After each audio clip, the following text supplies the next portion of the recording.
사도행전 1장.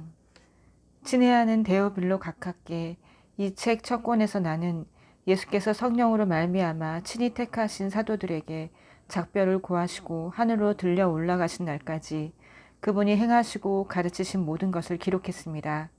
예수께서는 죽으신 후에 40일에 걸쳐 여러 다른 상황에서 사도들에게 살아계신 모습으로 나타나셨습니다. 얼굴을 대면한 여러 번의 만남에서 그분은 그들에게 하나님 나라에 관한 일들을 말씀해 주셨습니다. 만나서 함께 식사를 하면서 사도들에게 절대로 예루살렘을 떠나지 말라고 하시며 이렇게 이르셨습니다. 아버지께서 약속하신 것, 곧 너희가 내게서 들은 약속을 기다려야 한다. 요한은 물로 세례를 주었지만 너희는 성령으로 세례를 받을 것이다. 이제 곧 받을 것이다. 마지막으로 함께 있을 때에 사도들이 물었다. 주님, 이스라엘의 나라를 회복하실 때가 지금입니까? 예수께서 그들에게 말씀하셨다. 때는 너희가 알 수 없다. 때를 정하는 것은 아버지의 몫이다. 너희가 받을 것은 성령이다. 성령이 너희에게 오시면 너희는 예루살렘과 온 유대와 사마리아와 세상 끝까지 가서 내 증인이 될 것이다. 이것이 그분의 마지막 말씀이었다. 예수께서는 사도들이 보는 가운데 들려 올라가 구름 속으로 사라지셨다. 그들은 빈 하늘을 바라보며 거기 서 있었다. 그때 갑자기 흰옷을 입은 두 사람이 나타났다. 그들이 말했다. 너희 갈릴리 사람들아, 왜 여기 서서 빈 하늘만 쳐다보고 있느냐? 너희 가운데서 하늘로 들려 올라가신 이 예수는 떠나신 그대로 틀림없이 영광 중에 오실 것이다. 사도들이 올리브산이라는 곳을 떠나 예루살렘으로 돌아갔다. 1km가 채 안 되는 길이었다. 그들은 모임 장소로 사용하던 다락방으로 갔다. 베드로, 요한, 야고보, 안드레, 빌립, 도마, 바돌로메, 마테, 알페오의 아들 야고보, 열심당원 시몬, 야고보의 아들 유다. 이들은 끝까지 이 길을 가기로 뜻을 모으고 온전히 하나가 되어 기도했다. 그 중에는 여자들도 있었다. 예수의 어머니 마리아와 예수의 동생들도 함께 있었다. 그때 베드로가 일행 가운데서 일어나 말했다. 방 안에는 120명쯤 있었다. 친구 여러분, 오래전에 성령께서 다윗을 통해 예수를 체포한 자들의 길잡이가 된 유다에 대해 말씀하셨습니다. 그 성경 말씀은 성취되어야 했고 이제 성취되었습니다. 유다는 우리 가운데 한 사람으로 이 사역의 한 부분을 맡았었습니다.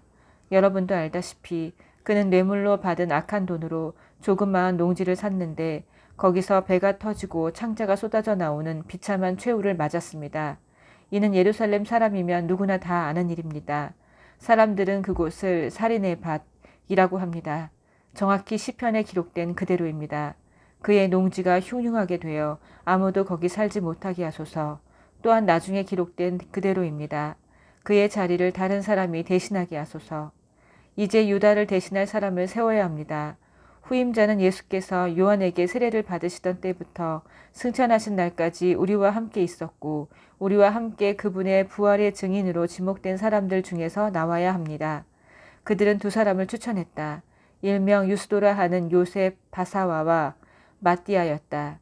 그들은 기도했다.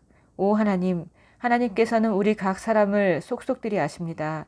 유다가 제 갈 길을 가려고 버린 이 사역과 지도자의 자리를 대신할 사람으로 하나님께서 이 두 사람 중에 누구를 택하셨는지 보여주십시오. 그들은 제비를 뽑았다. 마띠아가 뽑혀서 12사도 중에 들게 되었다. 2장. 오순절이 되었을 때 그들이 다 함께 한 곳에 있었다.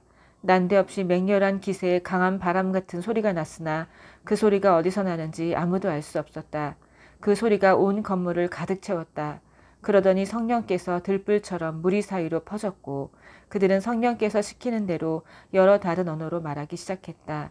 마침 그때 예루살렘에는 많은 유대인들이 머물고 있었다. 그들은 세계 각지에서 모인 경건한 순례자들이었다. 그들이 그 소리를 듣고 서둘러 달려왔다. 그런데 그들은 각자의 모국어로 들려오는 소리를 듣고 크게 놀랐다. 도무지 무슨 일인지 영문을 알 수 없어 그들은 이렇게 되뇌었다. 이들은 다 갈릴리 사람들이 아닌가? 그런데 이들이 하는 말이 우리 각 사람의 모국어로 들리니 어찌된 일인가? 바데 사람, 메데 사람, 엘람 사람, 메소포타미아, 유대, 갑바도기아, 본도와 아시아, 부르기아와 밤빌리아, 이집트, 구레네에 속한 리비아 여러 지역에서 온 방문객들, 로마에서 이주해온 유대인과 개종자들, 크레타 사람과 아라비아 사람들까지 이들이 우리 언어로 하나님의 능하신 일들을 말하고 있지 않은가? 그들은 머리가 혼란스러워 갈피를 잡을 수 없었다. 당황해서 도대체 이게 무슨 일이지? 하는 말을 서로 주고받았다. 그런가 하면 이 사람들이 싸구려 술에 취했다고 놀리는 사람들도 있었다.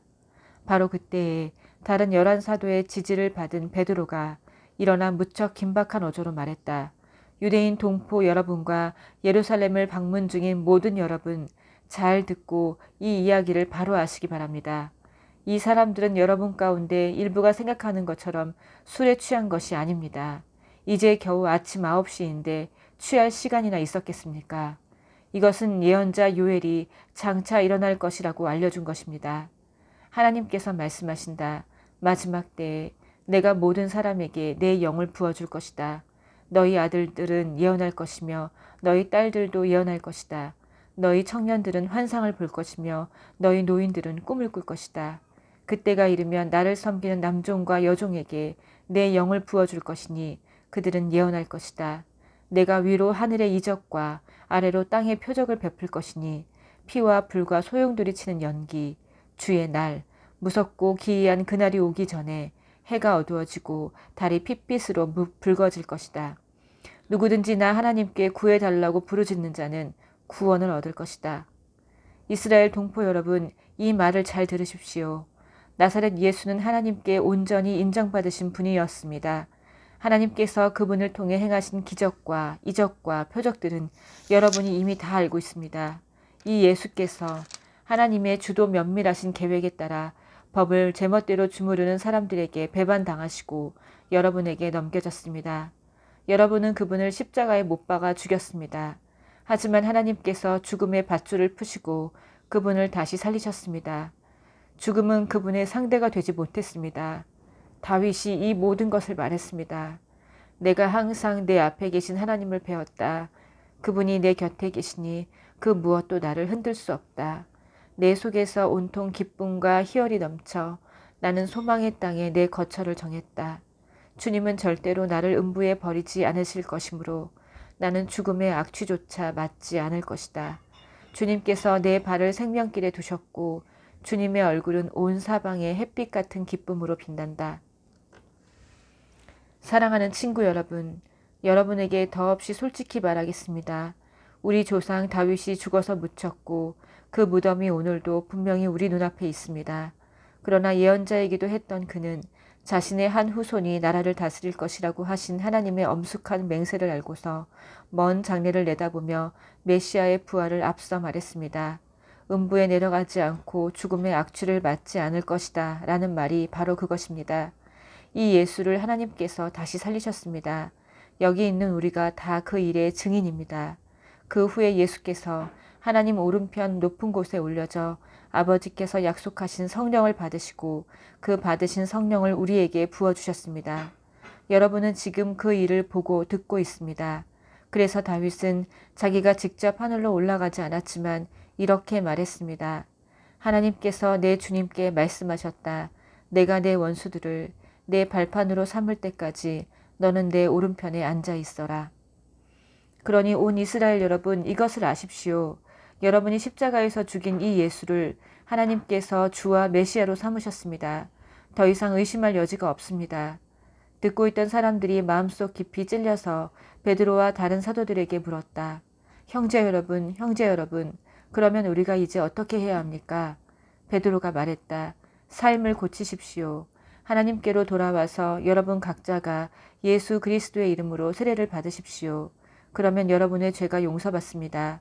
성령을 선물로 받으십시오. 이 약속은 여러분과 여러분의 자녀들은 물론이고 멀리 있는 모든 사람들까지 우리 주 하나님께서 부르시는 사람이면 누구에게나 해당됩니다. 그는 이렇게 한참을 더 말하며 그들에게 간절히 권했다. 이 병들고 무감각한 문화에서 빠져나오십시오. 여러분이 할 수 있을 때에 어서 나오십시오. 그날 약 3,000명이 그 말을 믿어서 세례를 받고 등록했다. 그들은 사도들의 가르침과 공동생활과 공동식사와 기도에 자신들의 삶을 드렸다. 주위에 있던 사람들 모두가 사도들을 통해 이루어진 모든 이적과 표적을 보고 두려워했다. 믿는 사람들 모두가 무엇이든 공유하면서 멋진 화합을 이루고 살았다. 그들은 자신들이 가진 것은 무엇이든 팔아 공동 자원으로 이용하면서 각 사람의 필요를 채웠다. 성전에서 예배를 드리고 나서 집에서 식사하고 하나님을 찬양하는 것이 그들의 하루 일과였다. 식사 때마다 즐거움이 넘쳐 흐르는 축제였다. 사람들은 그 모습을 좋게 보았다. 하나님께서 구원받은 사람들을 더하셔서 날마다 그들의 수가 늘어났다. 아멘.